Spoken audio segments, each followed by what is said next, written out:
Hi, my name's Phil. I like talking about politics, and in this video I like to discuss two events this week which are giving the strong impression that Reform UK are happy for their senior representatives to attack women and women's value in society. Now, you would think this is not a great strategic move for a party trying to attract lots of moderate votes, which will have to include a lot of women. So does it show that the right to misogyny is so important to the party's leaders that they're prepared to risk the hit to electability for it? Or do they just not think it's a serious hit for them? But first, for daily political commentary, please hit the subscribe button so you don't miss out. So let us take the case of Aidan Burley first, shall we? A former Tory MP who has now been welcomed as a star defection to Reform UK. You know, another Tory reject. His claim to fame was being sacked by the Conservatives as a ministerial aide for organising a Nazi-themed stag party in France. He later claimed that it was all designed to mock the Nazis, but this seems a little doubtful to me. See, the Nazi songs they were singing, as far as I could tell from the reports, they hadn't changed any of the words in order to ridicule the Nazis. As for the Nazi salutes and cheering of the names of prominent Nazi leaders, it's like, it's not at all obvious how this is mockery. No, the party leader who famously had a penchant for singing Nazi songs in his youth has just welcomed a fellow Nazi approver into his ranks. But it's Burley's misogyny I want to focus in on this video. Not just because of what he said in the past, but also because of how Reform UK have responded to it in the present. See, a couple of years ago, after saying that the UK should have been on Hitler's side, you know, just to emphasise the fact that he was ridiculing the Nazis and he's not a supporter of the Nazis, you know. This guy said of women, "Do you think you could actually work and pay for it all too, like good citizens? Men pay 80% of tax, women spend 80% of tax revenue. As a group, you only take from society." He wrote that. Now, someone who not only holds these views, but actually publishes them for the world to see, is generally the sort of person a political party serious about winning power should immediately give the airlock treatment to. Yet Reform have not just welcomed him, treated him as like a star defection, but they've endorsed his comments. Now, according to report in The Independent, they say they don't endorse the comments, but this is what they have said.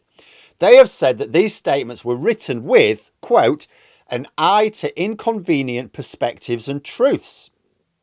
So first of all, you describe them as inconvenient perspectives. You're basically saying these are valid opinions to hold. Oh, people might not like them, but they're totally valid. But also as truths. So you're describing them as truths. That goes beyond that. A truth is not an opinion, it's a fact. So Reform UK are endorsing the views. The usual political line. It's like, I mean, imagine saying something like that. Someone says a thing and you say, "Oh, I'm not endorsing what they said, but it's totally true." It's like, well, you are endorsing it then. The usual political line in a case like this, right? So you've got someone, they're important to you. You want to accept them in, but they've got a shady past. They've done or said something in the past, a little bit dodgy. So the standard procedure in a situation like this is to go, "Oh no, the party totally rejects these views. The person who made them has apologised. And statements like this will not be tolerated within Reform UK. But, you know, people have a right to change." That's what they usually say. For example, those are the sort of lines they used about the MP they have who kicked the crap out of his girlfriend, right? But when it comes to attacking women as a drain on society, it's like, no, that's the truth, apparently. And they're happy to make that their official position. And this is not an isolated case. We had Lee Anderson in the same week. You're more likely to have seen this one if you're on social media. On Twitter, so someone said, "Women deal with periods, pregnancy, and menopause. What do men have to deal with?" Now, the correct answer to this one is to say nothing, because the reality is we don't have these sort of issues at all. There are no problematic biological issues that aren't shared by women. Like, you know, I was saying in a stream yesterday with Graham, you know, when you're young, you're going through adolescence, you have a little bit of a problem with erections. That can be awkward. You sometimes get, like, pubic hair stuck in places. That's it. That's really it. Like, once you're a bit older, we ain't got an issue, right? But no, Lee Anderson decides to take up the challenge. How dare women say they have issues to deal with that men don't? Right, I know. What does he come up with? How did he respond? He said, "Try the Battle of the Somme." You what? The Battle of the Somme was over 100 years ago, mate. Lee Anderson is in his late 50s. I know he looks a lot older, right? It's all that hate, okay? But he is in his late 50s. He was not at the back. Has he got a time machine?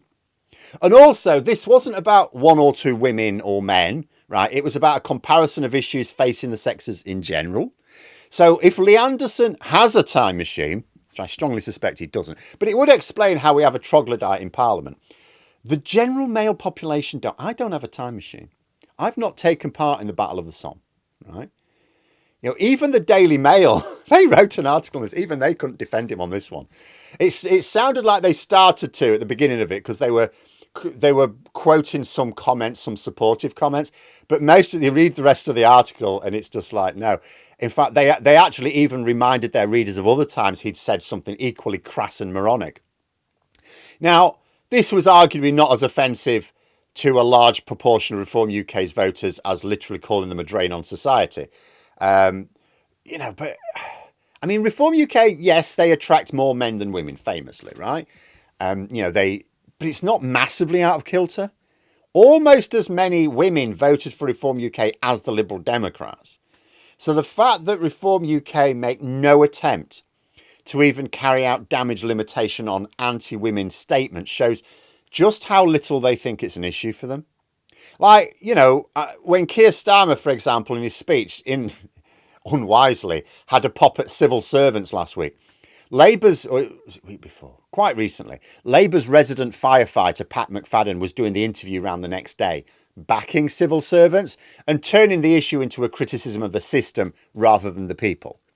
Because this is what parties do. When someone shits the bed, even the leader, I suppose especially the leader, you try to clarify positions in order to avoid people drawing unhelpful conclusions, even if those conclusions are sometimes correct.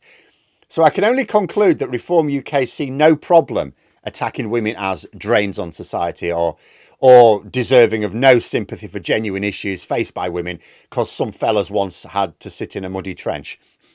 And for any women who are voting for Reform UK, I would suggest that a party that holds and defends views like this isn't going to do anything, for example, to tackle male violence against women, misogyny in the workplace. It's all right going on, oh, men pay most of the tax. Do you think that's because they also get most of the income? Why would that be then? Or barriers to treatment for medical issues which only affect women, for example? You know, I mean, if you compare one bigotry with another. So Reform UK, for example, often go out their way to try to demonstrate that they're not a racist party, despite the massive number of racist comments that their representatives and candidates keep making, right?